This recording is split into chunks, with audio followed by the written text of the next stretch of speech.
अंग्रेज समझ चुके थे कि 1857 के बाद लंबे समय तक भारत में टिकना उनके लिए मुश्किल लग रहा था।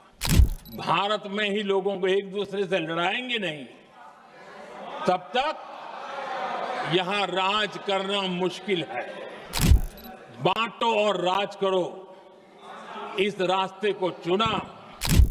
अंग्रेजों ने सबसे पहले बंगाल के टुकड़े करने की दिशा में काम किया, लेकिन जब अंग्रेजों ने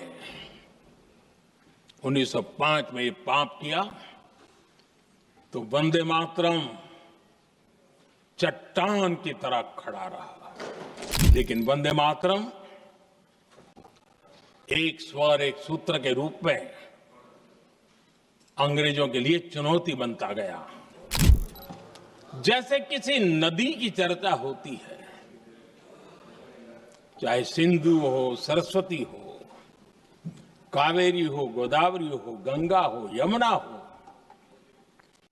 उस नदी के साथ एक सांस्कृतिक धारा प्रवाह, एक विकास यात्रा का धारा प्रवाह, एक जन जीवन की यात्रा का प्रवाह उसके साथ जुड़ जाता है।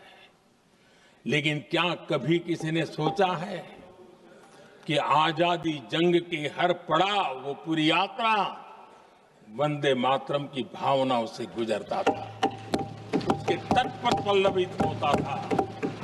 ऐसा भाव काव्य शायद दुनिया में कहीं उपलब्ध नहीं होगा। आदरणीय अध्यक्ष जी,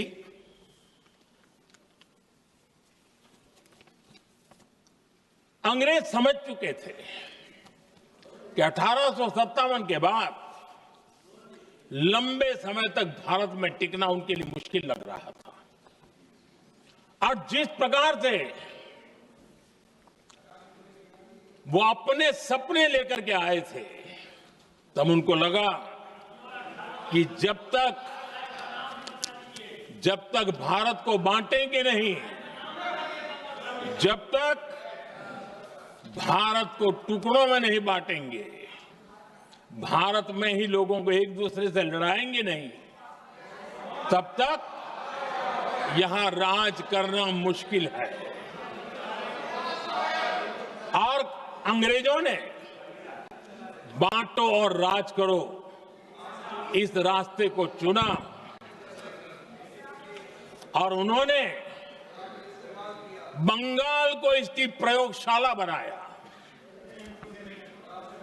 क्योंकि अंग्रेज भी जानते थे, वो एक वक्त था जब बंगाल का बौद्धिक सामर्थ्य देश को दिशा देता था, देश को ताकत देता था, देश को प्रेरणा देता था।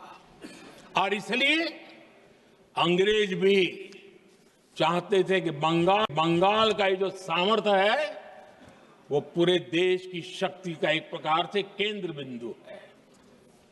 और इसलिए अंग्रेजों ने सबसे पहले बंगाल के टुकड़े करने की दिशा में काम किया।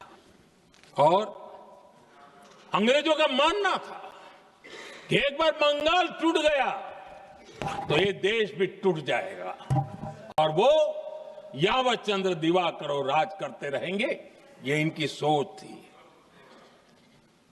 1905 में अंग्रेजों ने बंगाल का विभाजन किया, लेकिन जब अंग्रेजों ने 1905 में ये पाप किया तो वंदे मातरम चट्टान की तरह खड़ा रहा। बंगाल की एकता के लिए वंदे मातरम गली गली का नाद बन गया था, और वही नारा प्रेरणा देता था। अंग्रेजों ने बंगाल विभाजन के साथ ही भारत को कमजोर करने के बीच और अधिक बोने की दिशा पकड़ ली थी। लेकिन वंदे मातरम एक स्वर एक सूत्र के रूप में अंग्रेजों के लिए चुनौती बनता गया। प्रभातखबर.com, विश्वास वही, रफ्तार नहीं।